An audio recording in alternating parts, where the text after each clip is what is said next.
Hoje eu tenho a responsabilidade da condução do trabalho desta noite e, desde já, digo ao irmão que sinta-se abraçado em nome da Sala de Estudo Francisco Cândido Xavier, a qual, todas as noites de terças-feiras, temos, assim, a felicidade desse encontro fraterno, não só com cada um dos irmãos, como, desde já, eu dou as boas-vindas a todos que já se encontram aqui, né?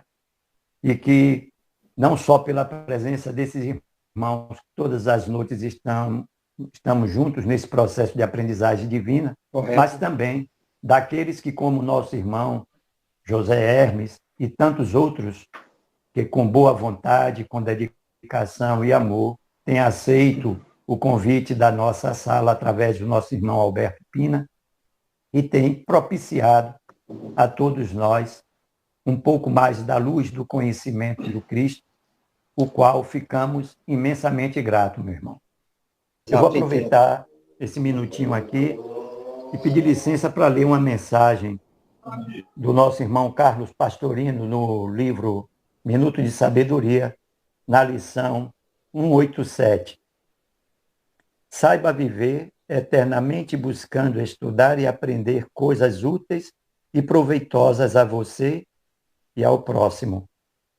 Quando paramos de aprender e de progredir, começamos a morrer realmente. Aprenda o mais que puder em todos os ramos do saber, para iluminar ao máximo o seu espírito. Aproveite todos os seus minutos para aprender, para aumentar seus conhecimentos. Que assim seja. Assim seja.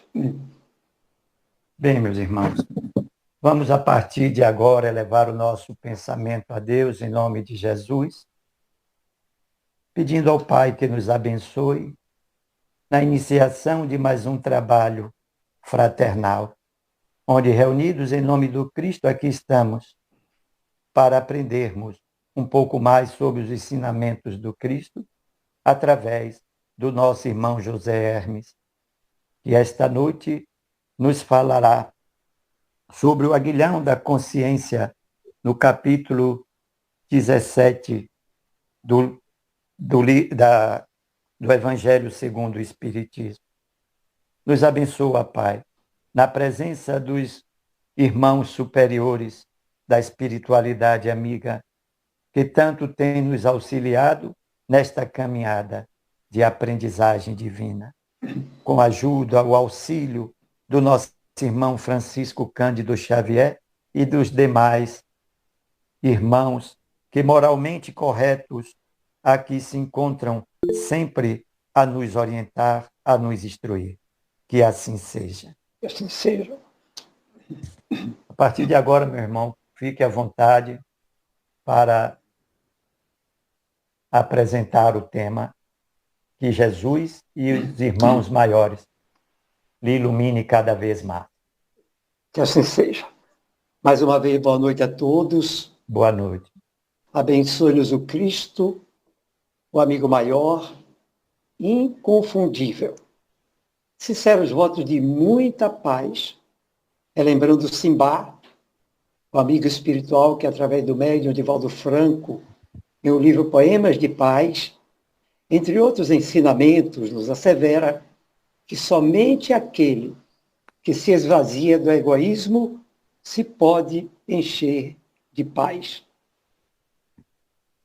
O nobre espírito Emmanuel, através do querido médium Chico Xavier, em uma de suas mensagens, nos afirma claramente: o Evangelho será pregado aos povos para que as criaturas compreendam e alcancem os fins superiores da vida. Analisando a proposta de Emmanuel, nós verificamos, fazendo rapidamente uma viagem mental à época da presença do Cristo sobre o planeta, de que o Evangelho já vem sendo pregado aos povos muito. Desde aos profetas que antecederam a presença do Cristo, passando pela própria presença do Messias e, posteriormente, por outras doutrinas espiritualistas, outras doutrinas respeitáveis e, principalmente, pelo Consolador prometido por Jesus. A questão que se levanta é: a proposta do Evangelho, como nos diz Emmanuel, é para que os povos compreendam e alcancem os fins superiores da vida. Então questionamos, após mais de 2000 anos, já atingimos esse patamar de compreender e alcançar os fins superiores da vida? Claro que não. A resposta é objetiva. Mas por quê? Porque todo o quadro que o mundo nos oferta na atualidade prova exatamente isso. Para fortalecer essa proposta, para fortalecer essa conscientização, é que o querido Bezerra de Menezes afirma em uma de suas obras, ditada ao médium Divaldo Franco: são estes os difíceis dias do processo de evolução da criatura humana. Vivemos a hora das definições. Claro, momento de transição muito agudo é exatamente o momento de definições. Aí relembramos quantas vezes o suave Rabi nos tem chamado através da história. Quantas? Não nos lembramos. Claro. Repetidamente, século após século, a sua voz tem chegado à acústica dos nossos ouvidos, conclamando-nos a uma mudança de atitude perante a vida. Lembram? Não nos lembramos. Mas por que não nos lembramos?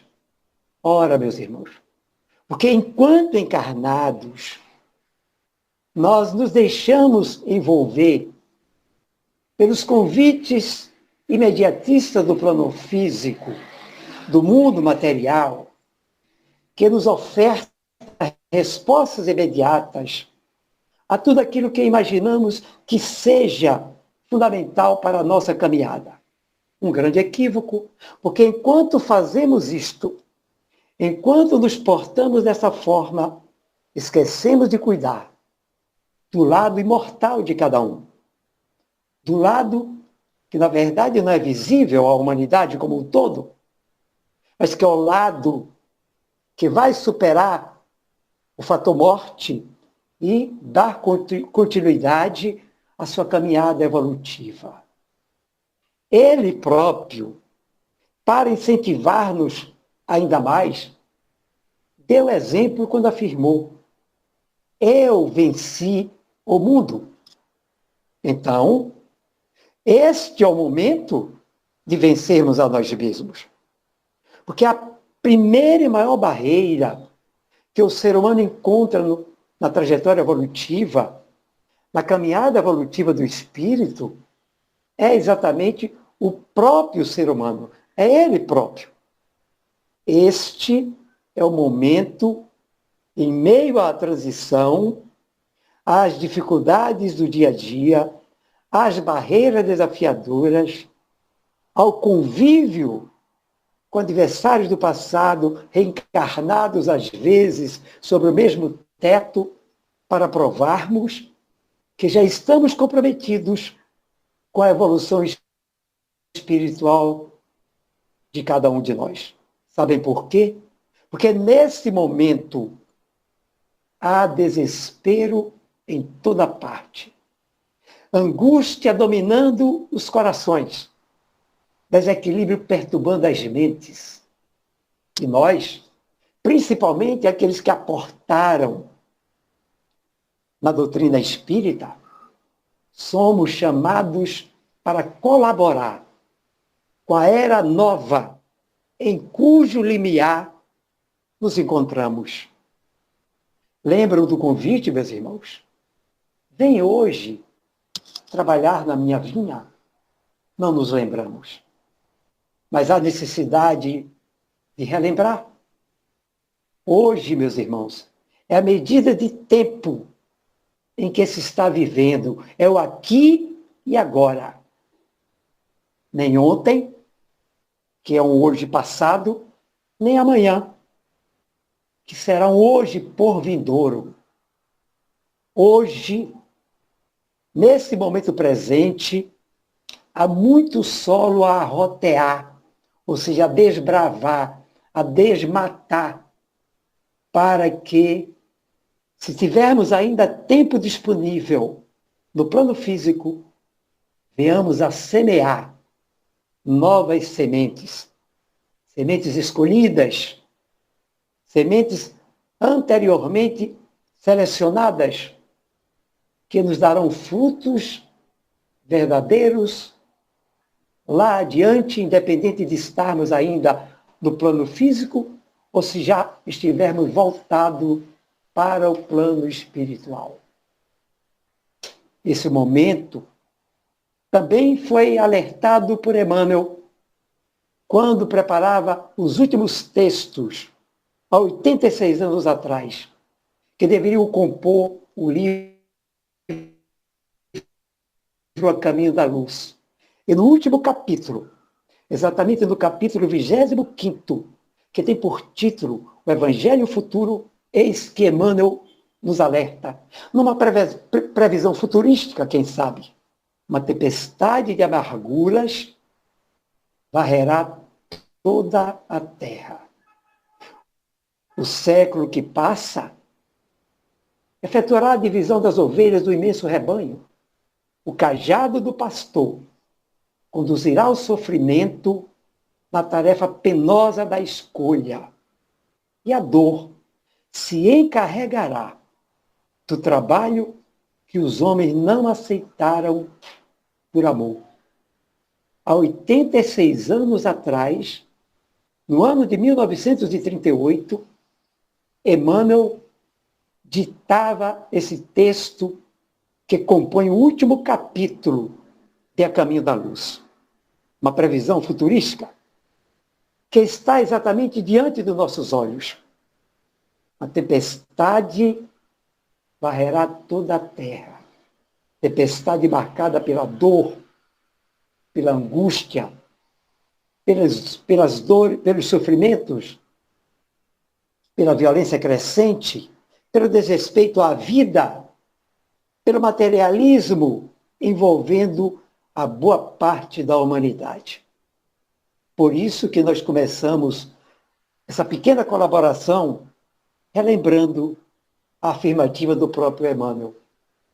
O Evangelho será pregado aos povos para que as criaturas compreendam e alcancem os fins superiores da vida que ainda não alcançamos.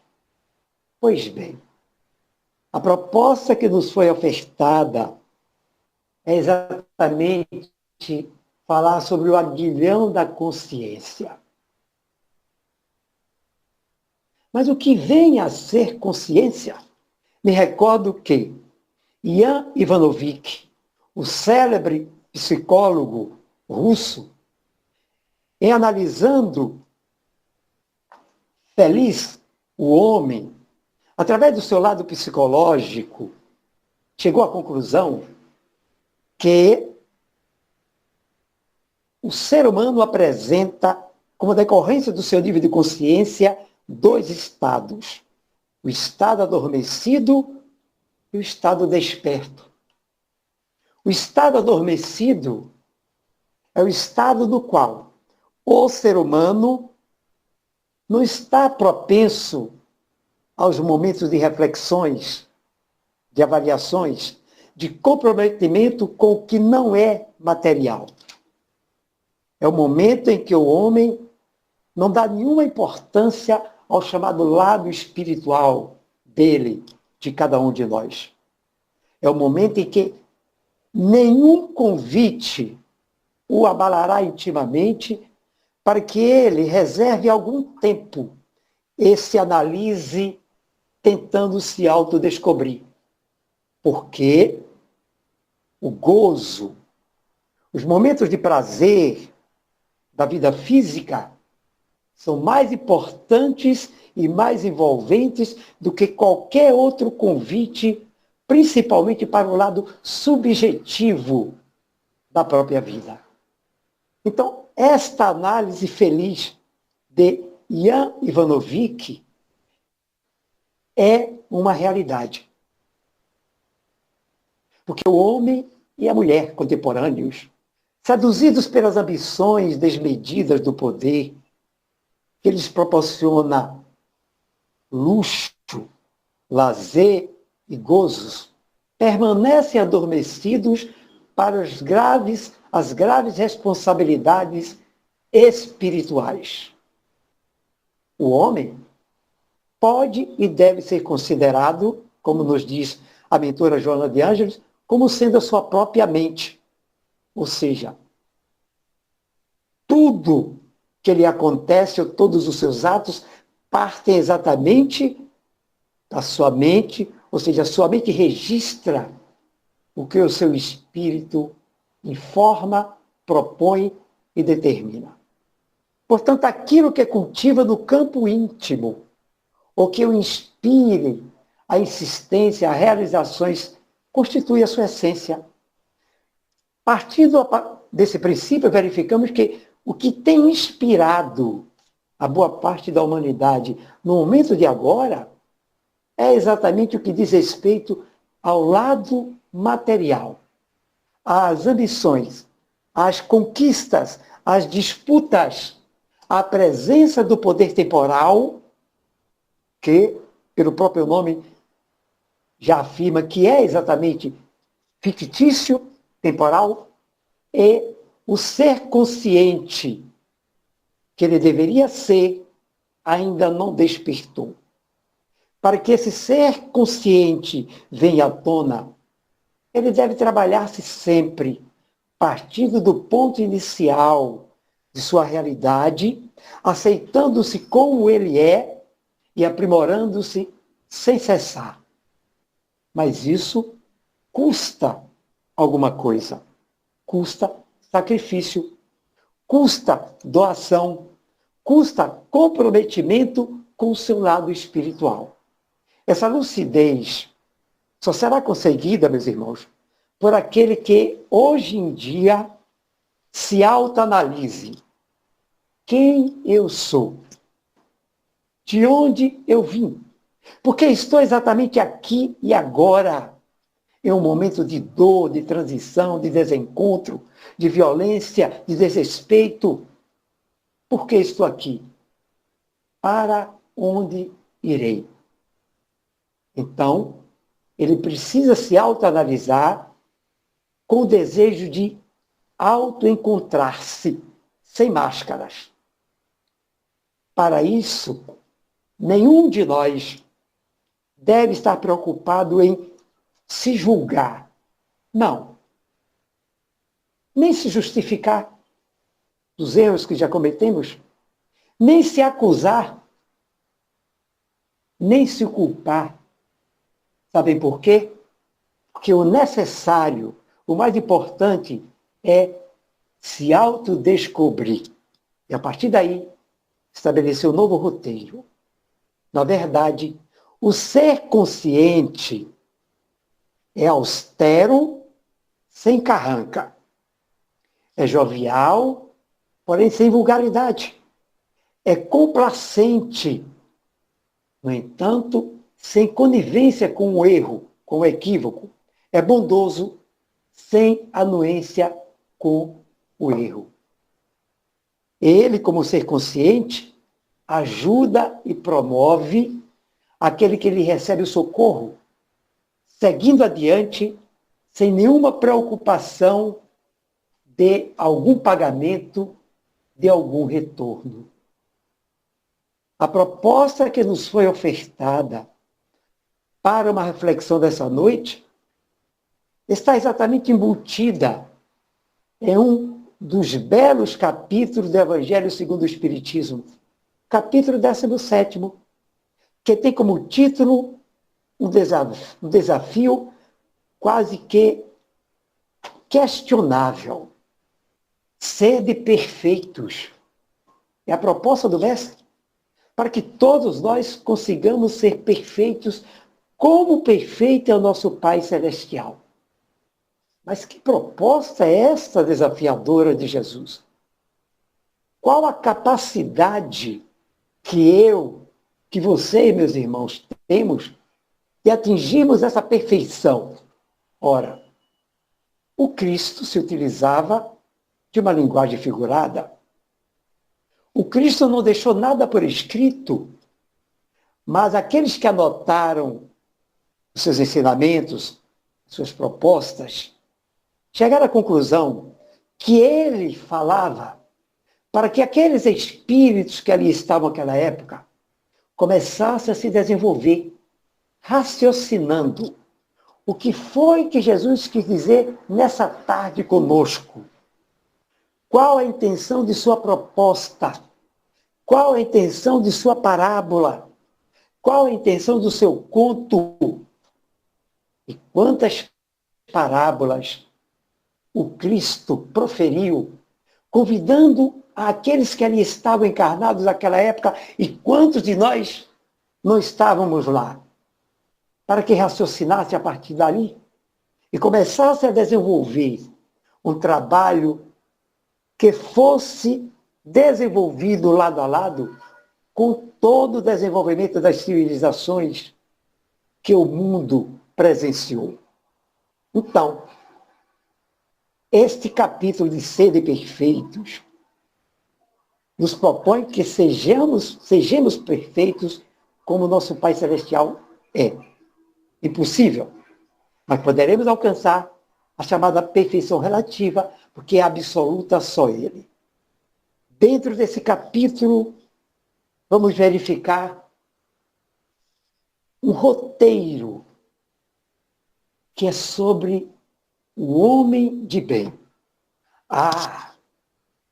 Mas para que eu seja um homem de bem, basta que eu faça determinadas coisas que me contemplam, que ajudam as pessoas, e a partir daí eu posso me considerar um homem de bem. Vamos ver mais adiante que não é bem assim. Mas no item 7, nós nos deparamos com o chamado dever, que é exatamente no âmago desse texto que se fala sobre o aguilhão da consciência. Dever. Os seres não são iguais, já sabemos. Eles se encontram em posições diferentes. Nem os irmãos gêmeos são iguais. São idênticos a nível de físico.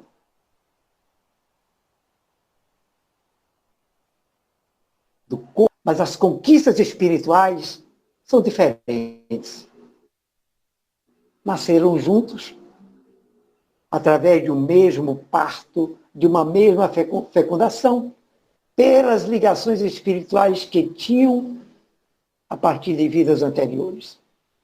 Então, nossos erros podem diferenciar-se porque não somos iguais, seja pela direção seguida por cada um de nós, seja pelo peso de vidas anteriores, de equívocos cometidos.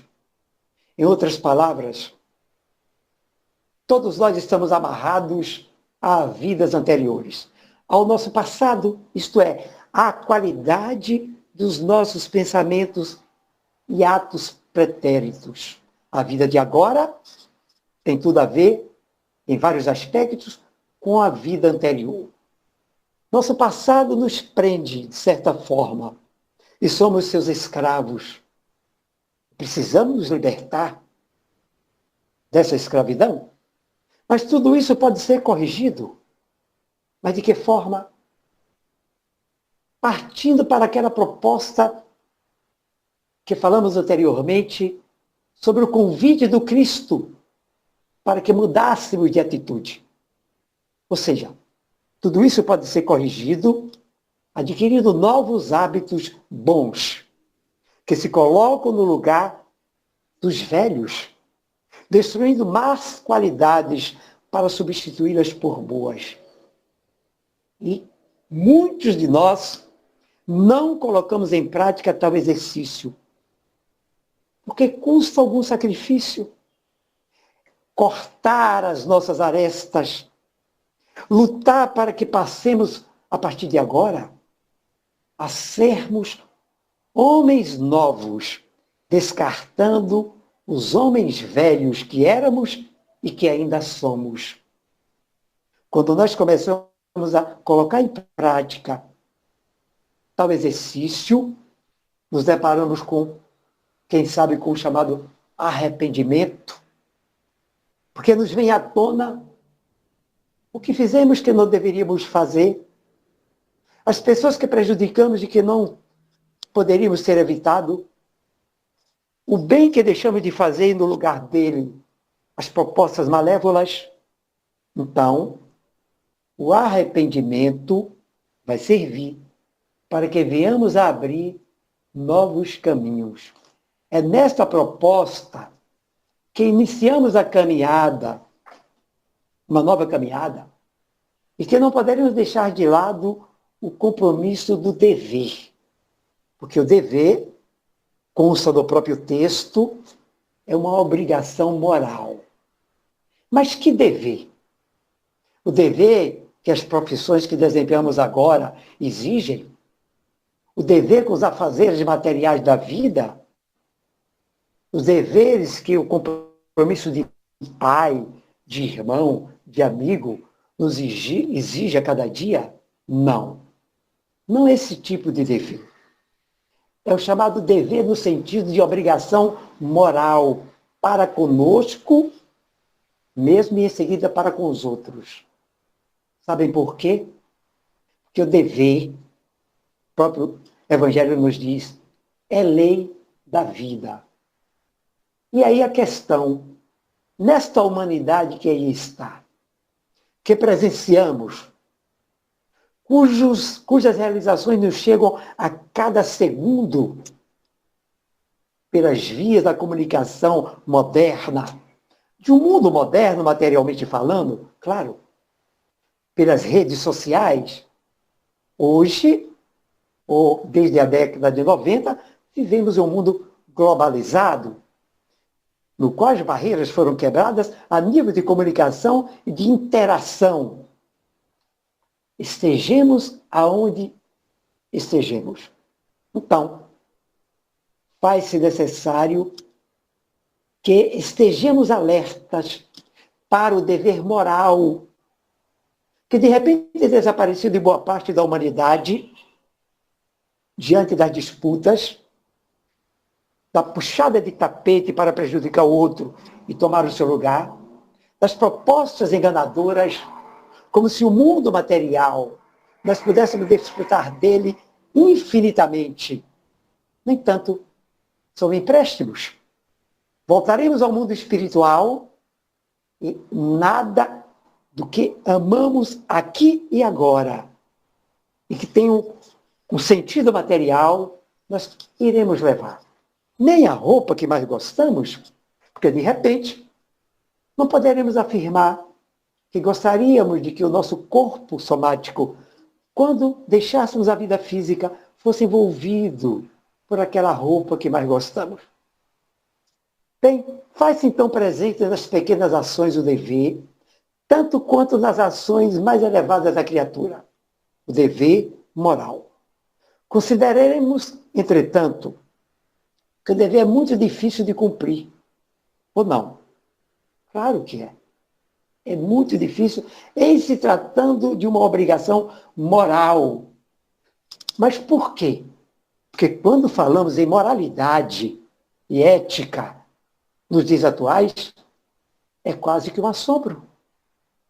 É quase que um assombro. Uma vez que rotineiramente somos envolvidos pelas seduções de interesse pessoal e pelos sentimentos imediatistas. Mas existe, meus irmãos, nesse teor, ou nessa proposta do dever moral, um vigilante interior, vejam bem, um vigilante interior, um guardião que nos adverte em alguns momentos da nossa caminhada, quando estamos envolvidos por equívocos, por atitudes indevidas, que, se principalmente já conhecemos as propostas da doutrina do Consolador, não poderíamos mais estar cometendo. Esse vigilante interior é exatamente o chamado aguilhão da consciência. Mas o que vem a ser aguilhão? Ora, vocês sabem, como estudiosos que são da doutrina espírita, que a palavra aguilhão é uma palavra de origem grega. A Grécia, o berço da civilização, que significa uma grande vara para conduzir o gado, tendo na extremidade um ferro de ponta aguçada, que servia e deve servir ainda por esses interiores desse Brasil, que é quase o mundo, para ferroar o gado quando ele saísse do roteiro pré-estabelecido. Aguilhão da consciência serve então para nos ferroar.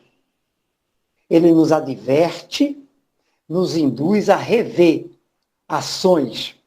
Ações equivocadas precisam ser revistas, porque a consciência vai estar sendo cobrada.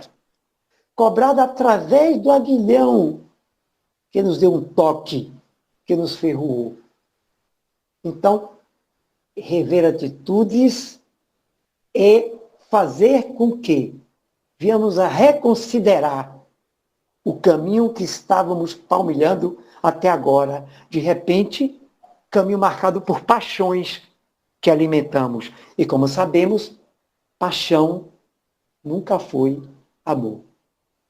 Ora, o dever nos alerta sobre essa necessidade de nos ajustarmos. E quando nos descuidamos, o aguilhão nos ferroa.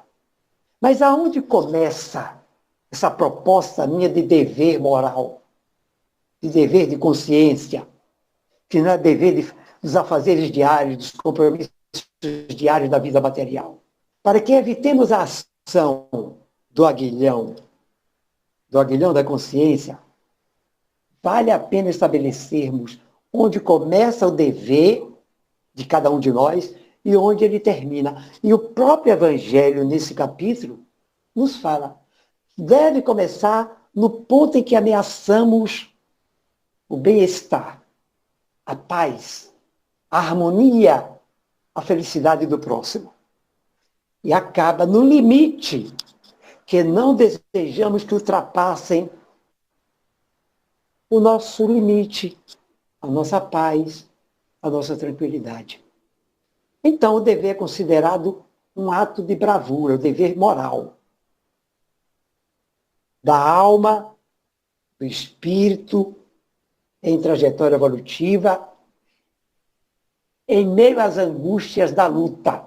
Porque em meio às angústias da luta, nos envolvemos com ela de tal forma que esquecemos de determinados compromissos espirituais, de ser colocado em prática, e precisamos continuar comprometidos com isso. Então, deve ser autêntico, quando austero e brando, dobrando as mais diversas situações. Deve-se, então, manter-se inflexível o dever da consciência ante qualquer questão. O ser que cumpre o seu dever moral ama o Criador mais do que a si mesmo e segue exatamente comprometido com as orientações e as lições do Criador, as leis morais da vida tão esquecidas por cada um de nós. Quando nós praticamos claramente, conscientemente, ou pelo menos tentamos fazê-lo, o dever moral, estaremos isentos de sermos ferroados ou cobrados pelo aguilhão da consciência, estaremos dando passos significativos para nos tornarmos o homem de bem, que muitos almejam, mas não conseguem. As citações contidas no Evangelho segundo o Espiritismo sobre os caracteres do homem de bem, vocês sabem que estudam o Evangelho, estão destacadas em 19 parágrafos. 19 parágrafos. E cada um deles discorrendo sobre as obrigações, as virtudes que fazem parte de uma conduta que identifica verdadeiramente o homem de bem. São caracteres extremamente difíceis, convenhamos, de serem identificados em sua totalidade em cada um de nós, nos seres que estão no momento encarnados no planeta. Claro, 19 caracteres que, quando nós analisamos um por um, chegamos conscientemente à realidade de que ainda temos muito a percorrer, muito campo a rotear para sermos identificados como verdadeiros homens de bem. Isto porque, quando identificamos um ou outro desses caracteres, mais adiante concluímos que as propostas seguintes dos 19 caracteres ainda não se fazem registrar em cada um de nós como ações do nosso dia a dia. Então, todo aquele que se predispõe a tornar-se homem de bem, ou seja, consequentemente, já tendo a consciência de praticar o dever moral, de acordo com os preceitos que caracterizam esse homem, deve estar atento porque no primeiro vacilo, o descuido, tornar-se-á alvo do aguilhão da consciência, cuja ferroada é dolorosa, porque em alguns seres humanos tal cobrança ou tal marca fica permanente por vários dias. Será fustigado por ele, aguilhão, cobrado através da dor moral, já que existe a dor moral e a dor física. E o último preceito estabelece que, desses 19 preceitos que estão no Evangelho, no capítulo 17, o homem de bem respeita todos os direitos que as leis da natureza, tão desrespeitadas hoje em dia, dão. Seus semelhantes, respeita seus semelhantes como gostaria que respeitassem os seus próprios direitos. Isso significa cumprir fielmente os deveres morais que fazem parte da construção do homem de bem e, consequentemente, quando cumprimos esses deveres, é claro que estaremos colocando em prática as lições do dever moral. Mas há uma necessidade para, ponto finalizar essa proposta, que é cair em si. Uma proposta que nós já encontramos em um dos livros da linha psicológica da mentora Joana de Ângeles. Cair em si deve ser um exercício quase que diário ou periódico em nossas vidas. É necessário mais do que nunca, na atualidade que estamos vivendo, colocarmos em prática, em evidência, o cair em si. Esta ação foi amplamente trabalhada à época de Jesus, por aqueles que o seguiam e ouviam os ensinamentos do Mestre durante o dia, à beira-mar, nas vias públicas, e à noite se reuniam em Cafarnaum, principalmente na casa de Pedro, para analisarem o trabalho do dia, chegar à conclusão do que foi proveitoso ou não, e se prepararem para o trabalho do dia seguinte. Então, àquela época, 4, ou mais do que esse número, dos seguidores do Cristo, tiveram a possibilidade de cair em si a partir dos atos que cometeram. Cair em si. Foi triste o despertar de Judas ante a injunção da culpa. A culpa de ter vendido o mestre. O cair em si o levou exatamente ao triste ato de cortar a própria vida física. Cair em si foi o momento em que Pedro conscientizou-se, após as negações, negou o Cristo 3 vezes, redescobrindo o amigo fiel, traído e abandonado e se arrependendo. Cair em si foi a oportunidade que permitiu à mulher equivocada de Magdala se transformar inteiramente. A partir dali, deixando para trás a mulher velha que era, tornando-se uma outra criatura. Cair em si deve constituir-se o passo inicial para todos os doentes da alma que estão aí. Por nós, seres ainda imperfeitos, débeis, enfermos, por aqueles que se comprazem nos conflitos da atualidade e que estão envolvidos cada vez mais pelo materialismo enganador, que mais tarde nos cobrará através do chamado aguilhão da consciência. Luz e paz para todos.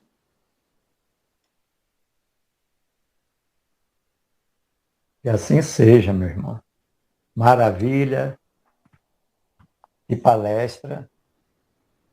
Realmente, as reflexões que o Cristo trouxe através de você, como instrumento da bondade de Deus, investido aí da sua boa vontade, e vontade esta que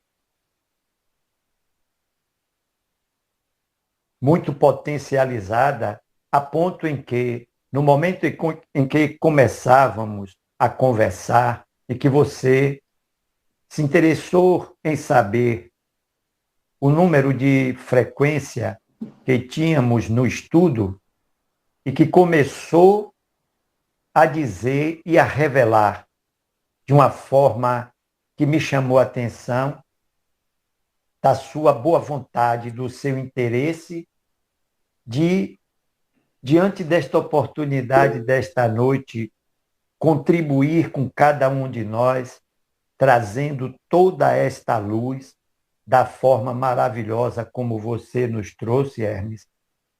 Só temos verdadeiramente, eu em particular, o doce sentimento da gratidão a Deus e a você, com todo o seu conhecimento e assim também orientado aí pela espiritualidade amiga, que dentro deste processo de relação dos dois planos não teria como ser diferente, e isso enriquece ainda mais o trabalho quando você, com toda essa preocupação, buscou realmente e conseguiu envolver a todos nós, tratando o tema das formas mais variadas, seguindo todas as suas vertentes e elucidando para nós esta questão da compreensão verdadeira do aguilhão das nossas consciências. Certamente será impossível conciliar o sono esta noite quando buscarmos assim o repouso da matéria, sem que o aguilhão da nossa consciência esteja presente. Mas, diante de tanta luz, não será possível enxergá-lo, percebê-lo e compreendê-lo, senão da forma que o objetivo assim nos conduz, de nos conscientizarmos, de verdadeiramente cair em si, como você tão bem nos trouxe, fechando com chave de ouro a apresentação do tema desta noite. tudo que necessitamos para compreender melhor toda essa luz que caiu sobre nós nesta noite de terça-feira nesse estudo. É termos a consciência de nós mesmos, cair em si verdadeiramente, profundamente falando. Muita paz, meu irmão. Fica aí o meu abraço fraterno e já abro aqui para que os irmãos possam tirar suas dúvidas ou assim acrescentar algo ao tema. Nosso irmão Léo, estou visualizando aqui já com a mãozinha. Fique à vontade, meu irmão. Boa noite, seu Zé. É uma dúvida, seu Zé. Pois não. Já tem espíritos assim mais evoluídos reencarnando aqui na Terra para melhorar assim o nível astral evolutivo do planeta, da parte de consciência? Se eu tenho algum escrito? Não, se tem espíritos já reencarnando aqui no nosso plano daqui terreno, aqui na Terra, mais evoluído. Sim. Eu não entendi bem o que você perguntou. Se tem, mas... Não, se tem... Eu posso ajudar. Ele está perguntando, existe já na Terra espíritos mais evoluídos para ajudar ao processo de evolução planetária? Claro. Antônio. O governador do planeta, o Cristo, o Anjo Ismael e sua equipe, estão atentos a toda a transição que o planeta vem passando, e nós nunca estamos a sós. É evidente que vários tarefeiros do Cristo já estão encarnados e preparados, muitos ainda na idade ainda infantil, preparados para o porvindouro, ou seja, os dias de amanhã, uma vez que a transição ainda está em passos lentos, e nós perguntamos, mas por quê? Porque não depende de uma medida provisória, não depende de um decreto-lei, depende da individualidade de cada um colaborar para que ela acelere, ou seja, muda-se as individualidades e, consequentemente, mudamos a coletividade. A partir do momento em que cada um de vocês tenha consciência de que deve se melhorar, estaremos colaborando para que a transição pegue um ritmo mais acelerado e saiamos do plano de prova, de dores, de expiações, para o plano de regeneração, que de repente nós não vamos alcançar, claro, encarnados, mas estaremos colaborando para aqueles que estão vindo. Então, já existem espíritos predispostos e escolhidos, encarnados, não sabemos ainda identificar onde reencarnaram, mas que já estão encarnados para exatamente trabalharem totalmente essa transição. É o momento crucial dela, quando o planeta adentrar ao mundo de regeneração. Ok, Léo. Ok, obrigado. Obrigado por sua participação. Eu que agradeço. Uma boa noite. Meus irmãos, fiquem à vontade. Quem mais gostaria de fazer uma pergunta, tirar dúvidas, enfim, ou acrescentar ao tema? Eu vou fazer uma pergunta. Boa noite, Hermes. Boa noite a todos. Boa noite. Boa noite. A Genovaes. Eu queria saber de você, Hermes, se esse aguilhão da consciência é quando a gente desperta, tem a percepção e já está despertando a possibilidade desse nosso erro, né, de uma maneira consciente, né? Eu acho que me lembra aqui quando Paulo de Tarso, ele cai do cavalo, ali é metaforicamente, simbolicamente, né? É aquela espetadazinha que ele tomou, vamos dizer assim, a luz, que despertar ele a consciência sobre esse erro que ele havia sempre fazendo. Exatamente. Nós afirmamos lá atrás que Ian Ivanovic falou sobre as duas espécies de seres humanos, analisando a consciência do ser humano, né? O adormecido e o desperto. Então, Paulo de Tarso, que combateu muito Cristo, estava adormecido até aquele momento. Naquele momento, o aguilhão da consciência o tocou de maneira com uma ferroada muito aguda, que o deixou sem a visão, né, por algum tempo, e ali ele despertou exatamente, ele saiu do estágio adormecido, era combatente do cristianismo, para o estado de consciência.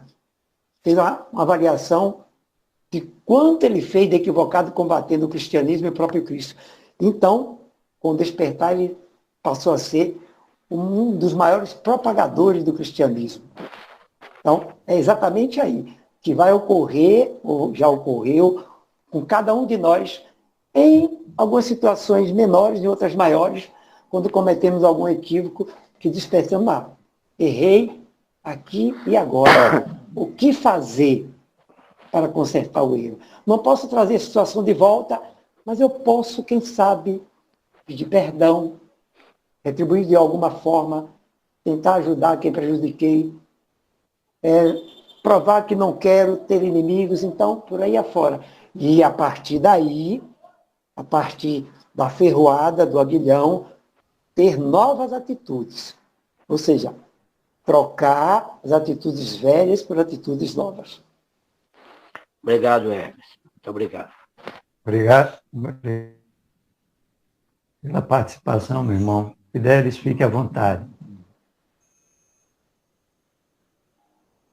Boa noite, Hermes, de novo. Boa noite. Sua reflexão foi muito boa, muito assim, atual dos tempos de hoje. O que eu tenho que perguntar é o seguinte, na sua opinião, por que todos os homens não são homens de bem? Devido a seu livre-arbítrio ou é devido às suas vidas passadas? Bem, eu diria que as duas coisas juntas, né? Primeiro que eu acho o livre-arbítrio uma arma muito perigosa. Depende de como nós utilizamos o livre-arbítrio, né? Quem o utiliza de maneira equivocada, em algum momento vai despertar e vai saber o porquê daquelas situações que está vivenciando agora e vai ver que foi pelo que ele fez lá atrás. Então, as duas coisas. Como nós afirmamos que a vida presente tem tudo a ver com a vida pretérita, né? Então, os homens de bem, que nós não vemos, nós hoje temos no mundo 8 bilhões de espíritos encarnados, é a população mundial. Segundo a espiritualidade, há algum tempo atrás, tínhamos prontos ou se preparando 30 milhões de espíritos para reencarnar. Quer dizer, aí você se questiona, temos 8 bilhões, vai ter mais espaço para mais 30 milhões? Vai porque reencarnam sem número, desencarnam outros sem números, e as coisas vão se ajustando. Então, 8 bilhões de espíritos encarnados, qual o percentual de maldade que nós vivenciamos hoje, presenciamos hoje, através das notícias que nos chegam a cada instante, a cada segundo? O percentual de notícias boas é maior ou menor do que o percentual de notícias desagradáveis, sangrentas, dolorosas? Claro que as notícias dolorosas, sangrentas, maléficas, superam em muito as notícias boas, benéficas. Basta, para isso, não é exercício de muito sacrifício, não.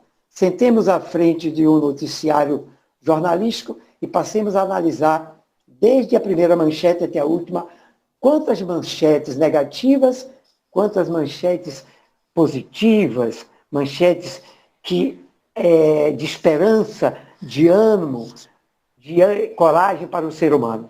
Vamos chegar à conclusão que praticamente 90% de manchetes negativas. Isso partindo de quem? Quem cometeu os atos? Seres humanos pensantes.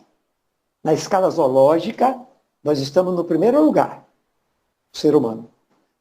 Depois de nós, os outros animais, porque temos a capacidade de linguagem, a liberdade de pensar, de agir. Então, o homem de bem, nós ainda não presenciamos num número que poderíamos desejar imaginar, porque o percentual de espíritos inferiores, comprometidos com a maldade, comprometidos com a criminalidade, comprometidos com a violência, comprometidos agora com as drogas, é extenso nos dias atuais. São eles que estão gerando as manchetes que chegam a cada um de nós a cada instante. Mas são espíritos, muitos deles naquele degredo de capela, não poderiam mais continuar lá, vieram para aqui, não vão poder continuar aqui, nesse momento de transição. Analisem as mortes coletivas, analisem a Covid, que foi um instrumento utilizado pela espiritualidade, poderia ser pior. A espiritualidade poderia ser utilizada em uma guerra nuclear. Mas a guerra nuclear seria a devastação total. A Covid, que chamou para o mundo espiritual aqueles que não poderiam continuar no plano físico, que já estavam com um tempo determinado e que deveriam voltar. Então, aqueles que permaneceram aqui, eu imaginei, bem, depois do que nós enfrentamos e que permanecemos no plano físico, eu imagino que a humanidade irá se transformar. Eu irei presenciar atos melhores de humanidade, de fraternidade, de socorro, de amar uns aos outros. Mas me parece que piorou. Parece que o ser humano está querendo exatamente tirar todo o atraso que ficou durante aqueles períodos de Covid para proporcionar ele mesmo o prazer, a disputa, o gozo, como se o mundo fosse terminar, como se utiliza a expressão amanhã. Então, não presenciamos ainda o homem de bem. Como nos prega, nos ensina que seja as páginas do Evangelho do Cristo, em razão de estarmos convivendo, e nós próprios ainda somos seres detentores de mazelas, de arestas, convivendo em meio a uma humanidade marcada por desafetos, por desencontros, por disputas, que terminarão ou pelo amor, o que eu acho que é o caminho mais difícil que ela vai optar, ou pela dor. Tem sido agora pela dor.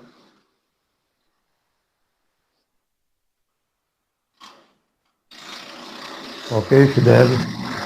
Obrigado, meu irmão, aí, pela sua contribuição, pela participação. Mais alguém gostaria de fazer alguma pergunta, meus irmãos?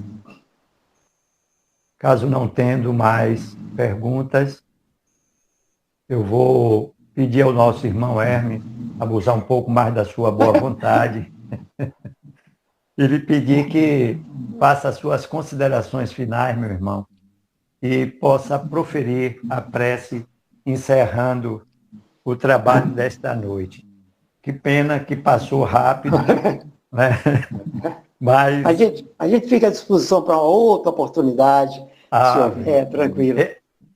Além de tantas coisas boas, né? Esse também é um ponto o qual, em nome da sala, eu vos agradeço, meu irmão. Tranquilo.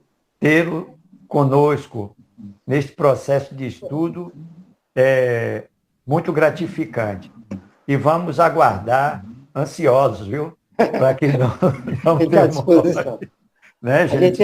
Vamos aguardar tarefas aí pela frente. Que não demore. A gente tem umas tarefas aí pela frente, em feira, fora de feira, mas sempre tem um tempo aí para quando alguém convida para uma colaboração, a gente nunca nos negamos, porque eu sou estudante da doutrina espírita. Então, graças a Deus, quando a gente tem a oportunidade de falar sobre a doutrina espírita, a gente está cada vez mais tentando se melhorar um pouquinho, fazendo a interiorização de tudo isso que a doutrina nos oferta. Só me resta agradecer aos irmãos, agradecer ao Alberto, fazer chegar a ele o agradecimento, lembrando a vocês que naquela tarde Jesus, fitando o futuro dorido e sangrento da humanidade, convocou os companheiros para lhes ensinar. João, no capítulo 14 das Boas Novas, anotou com fidelidade e emoção: se me amardes, guardareis os meus mandamentos. Permanecia na mente de todos eles uma interrogação. Jesus adivinhou e complementou: não vos deixarei órfãos, eu voltarei a vós. Promessa feita, promessa cumprida. Eis aí a doutrina dos Espíritos. E nós, que tivemos a felicidade de adentrar ou de aportar nesse porto seguro, somos considerados trabalhadores da última hora.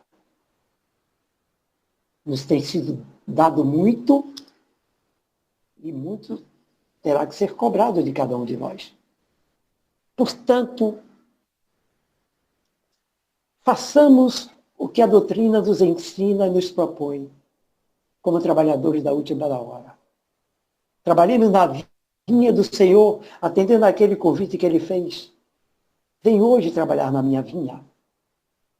E o imortal poeta baiano, parece que, pegando um pequeno gancho disso aí, escreveu: aos clarões da imensidade, Kardec chega e inaugura a doutrina viva e pura da razão à luz do bem. O Espírito de verdade semeia a divina messe. O Evangelho reaparece nas vozes do grande além.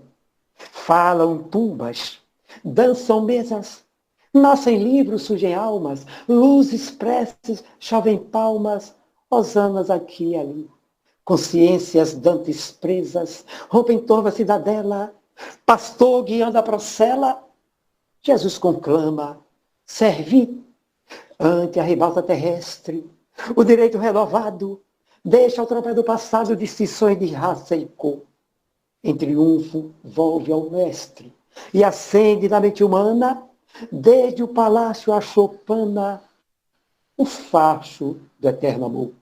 O mundo voga no misto de infortúnio e de esperança, pranteia, sorrir e avança nas bênçãos do excesso Pai. Kardec reflete o Cristo, desfralda e bandeira à frente, o convite permanente: espíritas, trabalhai.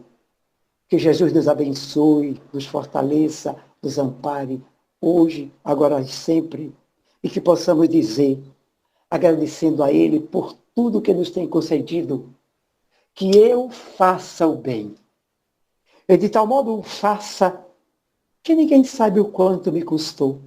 Senhor, espero de Ti mais esta graça, que eu seja bom, sem parecer que eu sou, que o pouco que me des me satisfaça, e se do pouco mesmo algum sobrou, que eu leve esta migalhão da desgraça inesperadamente penetrou, que a minha mesa mais tenha um talher que seja, para o pobre faminto que vier, eu transponha tropeços, embaraços, que eu não coma sozinho o pão que possa ser partido por mim em 2 pedaços. Maria Dolores, Espírito, luz e paz para todos. Muito obrigado.